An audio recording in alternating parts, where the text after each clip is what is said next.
할머니가 읽어주는 하나님 말씀 쉬운 성경 일독 도전하기 에스겔 39장. 사람아, 곡을 향해 예언하여 말하여라. 나 주 여호와의 말이다. 로스와 메섹과 두발 왕 고가, 내가 너를 대적할 것이다. 내가 너를 돌아서게 하여 너를 이끌 것이다. 내가 저 멀리 북쪽에서 너를 끌어내어 이스라엘의 산들을 대적하게 할 것이다. 그리고 나서 내가 내 왼손으로부터 내 활을 내리칠 것이요 너희 화살을 내 오른손으로부터 땅에 떨어지게 할 것이다. 너는 이스라엘의 산에 쓰러질 것이요 너와 너의 모든 군대들과 너와 함께한 모든 나라들이 쓰러질 것이다. 내가 너를 온갖 육식하는 새와 들 짐승의 먹이로 내어 줄 것이다. 내가 말하였으므로 너는 들판 가운데서 쓰러질 것이다. 나 주 여호와의 말이다. 내가 마곡 위에 그리고 해변의 땅에서 안전하게 살고 있는 사람들 위에 불을 내릴 것이니 그때 그들은 내가 여호와인 줄을 알게 될 것이다. 내가 나의 거룩한 이름을 내 백성 이스라엘 가운데에 나타내 알게 할 것이다. 내가 더 이상 내 이름이 더럽히지 않게 할 것이요 여러 나라들이 나 여호와가 이스라엘 가운데 있는 거룩한 자임을 알게 할 것이다. 그날이 오고 있다. 내가 말했던 그날이 반드시 올 것이다. 그때 이스라엘의 마을에 사는 사람들이 밖으로 나가 무기들을 연료로 사용할 것이니 곧 크고 작은 방패들과 활과 화살들, 전투용 곤봉들과 창들을 불살라 7년 동안 연료로 사용할 것이다. 그들은 들판에서 나무를 모으거나 숲에서 나무를 자를 필요가 없을 것이니 무기들을 연료로 사용하기 때문이다. 또한 그들은 전에 자기들을 약탈했던 사람들을 약탈하고 자기들의 물건을 노략질한 사람들의 물건을 노략질할 것이다. 나 주 여호와의 말이다. 그날에 내가 이스라엘 가운데 즉 사해 동쪽을 향해 여행하는 사람들이 다니는 골짜기에 곡을 위에 무덤 하나를 줄 것이다. 곡과 그의 군대들이 거기에 묻혀 여행자들의 길을 막을 것이니 그것은 하몬 곡의 골짜기라고 불릴 것이다. 7개월 동안 이스라엘 족속이 그들을 묻어 그 땅을 깨끗하게 할 것이다. 그 땅의 모든 백성이 그들을 묻을 것이며 내가 영광을 얻게 될 그날이 백성들에게 기억에 남는 날이 될 것이다. 나 주 여호와의 말이다. 사람들이 정기적으로 고용되어 그 땅을 청소하게 될 것이다. 어떤 이들은 그 땅 전체를 돌아다닐 것이요 또 어떤 사람들은 땅 위에 남아있는 시체들을 묻게 될 것이다. 7개월이 지난 후 그들이 다시 시체를 찾아 다닐 것이다. 그들이 그 땅을 돌아다니다가 사람의 뼈를 발견하게 되면 무덤을 파는 자들이 그 뼈를 하몬곡의 골짜기에 묻을 때까지 그 옆에 표시물을 세워둘 것이다. 또한 하모나라 불리는 마을 하나가 거기에 생길 것이다. 그렇게 해서 그들은 그 땅을 깨끗하게 할 것이다. 사람아, 나 주 여호와가 말한다. 모든 종류의 새와 들 짐승에게 소리쳐 말하여라. 사방에서 모두 모여 내가 너희를 위해 준비한 희생 제사 곧 이스라엘의 산에서 있을 커다란 희생 제사에 나오노라. 거기서 너희의 살을 먹고 피를 마실 것이다. 마치 바산의 모든 살진 짐승들 곧 수량과 어린 양과 염소와 송아지를 먹듯이 너희는 강한 사람들의 살을 먹고 온 땅의 장수들의 피를 마실 것이다. 내가 너희를 위해 준비할 희생제사에서 너희는 배부를 때까지 기름진 고기를 먹을 것이며 취할 때까지 피를 마실 것이다. 너희는 내 식탁에서 말들과 기병들과 용사들과 모든 군인들을 배불리 먹을 것이다. 나 주 여호와의 말이다. 내가 나의 영광을 모든 나라 가운데 밝히 드러낼 것이요 모든 나라들이 내가 저들에게 내린 벌을 볼 것이며 그들 위에 내민 나의 손을 볼 것이다. 그날 이후로 이스라엘의 족속은 나를 자기들의 하나님인 줄을 알게 될 것이다. 또한 모든 나라들은 이스라엘 백성이 내게 신실하지 못했기 때문에 자기들의 죄로 인하여 포로로 끌려갔음을 알게 될 것이다.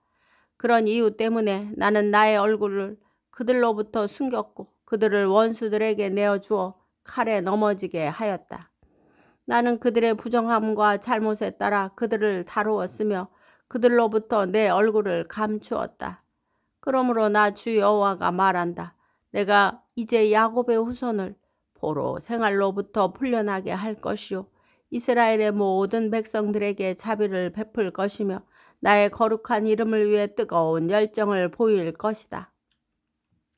그들이 어느 누구도 두려워하지 않고 그들의 땅에서 안전하게 살 때 그들은 내게 보여주었던 수치와 반역을 잊게 될 것이다. 내가 그들을 이방 나라들로부터 이끌어내고 그들을 원수의 나라들로부터 모을 때 나는 많은 나라들이 보는 앞에서 그들을 통해 나의 거룩함을 보여줄 것이다. 그때 그들이 나를 여호와 자기들의 하나님인 줄 알게 될 것이다. 이는 비록 내가 그들을 이방 나라들 가운데 포로로 보냈지만 그들 자신의 땅으로 불러 모을 것이요 하나도 뒤에 남겨두지 않을 것이기 때문이다. 내가 더 이상 나의 얼굴을 그들로부터 숨기지 않을 것이니 이는 나의 영을 이스라엘 백성에게 쏟아 부을 것이기 때문이다. 나 주 여호와의 말이다.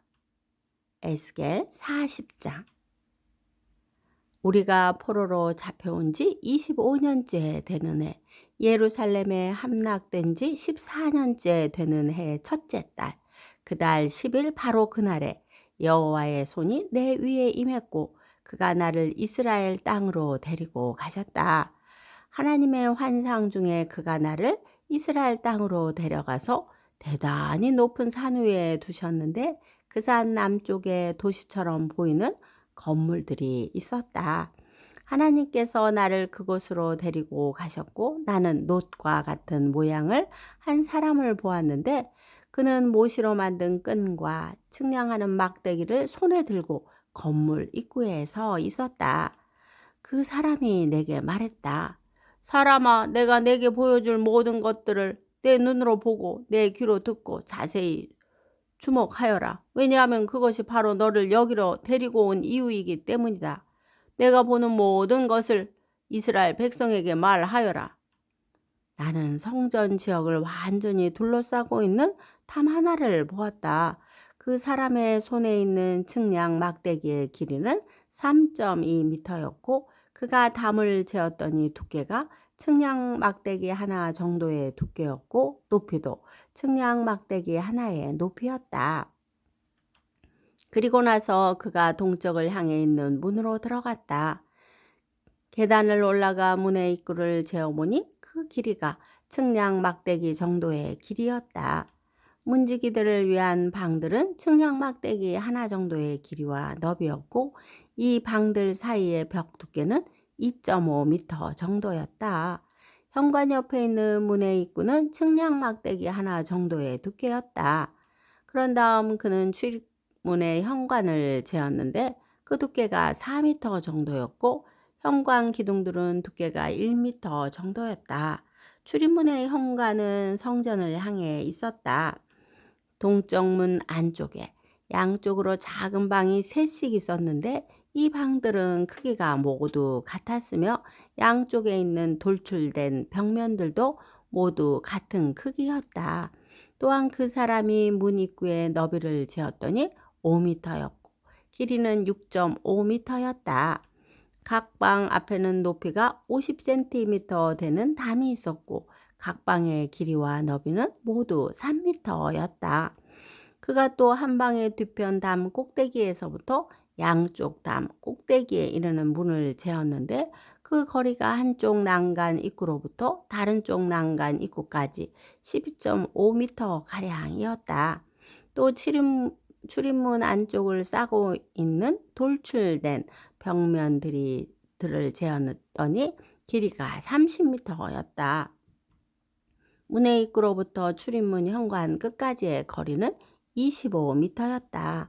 문 안쪽에 있는 방들과 돌출된 벽과 현관에 모두 창이 있었고 돌출된 벽돌의 표면은 종려 나무로 장식되어 있었다. 그 뒤 그가 나를 바깥뜰로 데려갔다. 거기서 나는 여러 개의 방과 성전뜰을 따라 만들어진 포장된 길을 보았다. 포장된 길을 따라서 방이 30개가 있었다. 포장된 길은 문 양쪽을 따라 연결되어 있었고 그 길이는 문들의 길이와 같았다. 이것은 아래쪽의 길이었다. 그 사람이 바깥 벽에서부터 안쪽 벽까지 길이를 재었더니 두 벽 사이에 있는 바깥들의 길이가 50m였다. 동쪽과 북쪽도 모두 마찬가지였다. 그 사람이 북쪽을 향하면서 바깥들로 이어지는 문의 길이와 너비를 재보았다. 강면에는 방이 3개씩 있었는데 각 방에 돌출된 벽과 현관은 첫 번째 문과 크기가 똑같았다. 길이가 25m였고 너비가 12.5m였다. 창문과 현관과 종려나무를 새긴 것도 동쪽 문의 것들과 크기가 같았다. 7계단을 오르면 문으로 들어갈 수 있으며 계단 맞은편에 현관이 있었다. 안뜰에도 동쪽 문처럼 북쪽 문 맞은편에 문 하나가 있었다. 그 사람이 앞문과 바깥문 사이의 거리를 재니 50m였다. 그 사람이 나를 보고 남쪽으로 데려왔다. 거기엔 또 남쪽으로 남문이 있었다. 그가 그 암벽과 현관을 재니 크기가 다른 두 문과 똑같았다. 이 문과 그 현관 양쪽에도 창문이 나와 있었는데 다른 문 창문에 있는 것과 같았다. 문의 길이는 25m였고 너비는 12.5m였다. 7계단을 오르면 문으로 들어갈 수 있으며 계단 맞은편에 현관이 있었다. 그 돌출된 벽에는 종려나무가 새겨져 있었다. 안뜰의 남쪽에도 문 하나가 있었는데 그 사람이 그 문과 남쪽 문 사이의 거리를 재니 50m였다. 그 사람이 나를 데리고 남쪽 문을 지나 안뜰로 들어가더니 남쪽 문을 재었다. 그 크기가 다른 문들과 똑같았다. 문 안쪽의 방들과 돌출된 벽들과 현관의 크기가 다른 문들의 것과 같았다. 이 문과 그 현관 양쪽에도 창문이 나 있었다. 이 문의 길이는 25m였고 너비는 12.5m였다. 안쪽 문의 각 현관은 길이가 12.5m, 너비가 2.5m가 조금 못되었다. 그 문의 현관은 바깥들 쪽으로 나 있었고 그 돌출된 벽에는 종려나무가 새겨져 있었다. 그 문으로 들어가는 길에는 8계단이 있었다. 그 사람이 나를 데리고 동쪽으로 난 안뜰로 들어갔다. 그가 안쪽 동문을 재니 그 크기가 다른 문들과 똑같았다. 문 안쪽의 방들과 돌출된 벽돌과 현관의 크기가 바깥벽의 다른 문들의 것과 같았다. 이 문과 그 현관 양쪽에도 창문이 나 있었다. 이 문의 길이는 25m였고 너비는 12.5m였다. 그 문의 현관은 바깥들 쪽으로 나 있었고 그 안벽에는 종려나무가 새겨져 있었다. 그 문으로 들어가는 길에는 8계단이 있었다. 그 사람이 나를 데리고 북쪽문으로 들어가더니 북쪽문을 재었다. 그 크기가 다른 문들과 똑같았다. 문 안쪽의 방들과 돌출된 벽돌과 현관의 크기가 바깥벽의 다른 문들의 것과 같았다. 이 문과 그 현관 양쪽에도 창문이 나 있었다. 이 문의 길이는 25m였고 너비는 12.5m였다. 그 문의 현관은 바깥들 쪽으로 나 있었고 그 돌출된 벽에는 종려나무가 새겨져 있었다. 그 문으로 들어가는 길에는 8계단이 있었다. 북쪽 문 곁에는 문이 달린 방이 하나 있었는데 제사장들이 태워서 드리는 번제물을 싣는 방이었다. 그 방 양쪽에는 상이 2개씩 있었는데 그 위에서 태워드리는 번제물과 죄를 씻는 속죄제물과 허물을 씻는 속건제물을 잡았다. 현관 바깥 곧 북쪽 문으로 들어가는 양쪽 입구에도 각각 상이 2개씩 있었다. 그렇게 문 이쪽이 상이 4개 있었고 저쪽에도 상이 4개 있었다. 제사장들이 제물을 잡는 상이 모두 8개 있었다. 태워서 드리는 번제물을 바칠 때 쓰는 돌을 깎아 만든 상이 4개 있었다. 이 상들은 각각 길이가 80cm가량, 너비도 80cm가량의 높이가 50cm가량이었다. 그 위에는 제사장들이 태워서 드리는 번제물과 그 밖의 제물을 잡을 때 쓰는 도구들이 놓여 있었다. 방 안 내벽에는 길이가 손바닥 넓이만한 갈고리가 걸려 있었으며 상위에는 제물로 쓸 고기들이 놓여 있었다. 안뜰에는 방이 2개 있었는데 하나는 북쪽 문 곁에 위치하여 남쪽을 향하여 있었고 다른 방은 남쪽 문 곁에 위치하여 북쪽을 향하고 있었다. 그 사람이 내게 말했다. 남쪽을 향한 이 방은 성전에서 일하는 제사장들의 방이다. 그리고 북쪽을 향한 이 방은 제단에서 일하는 제사장들의 방이다. 그들은 사독의 자손들로서 레위 후손들 가운데 여호와께 가까이 나아가 여호와를 섬길 수 있는 사람들이다. 그가 성전들을 재니 길이가 50m요 너비도 50m인 정사각형이었다. 그리고 제단은 성전 안쪽에 있었다. 그 사람이 나를 데리고 성전 현관으로 들어가서 현관의 각 벽을 재니 두께가 2.5m였다. 문의 너비는 7m였고 문의 양옆에 있는 벽의 두께는 150cm였다. 현관의 너비는 10m였고 길이는 6m였다. 현관으로 들어가는 길에는 계단이 10개가 있었다.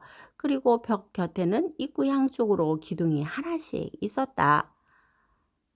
오늘도 말씀 잘 듣고 읽었네요.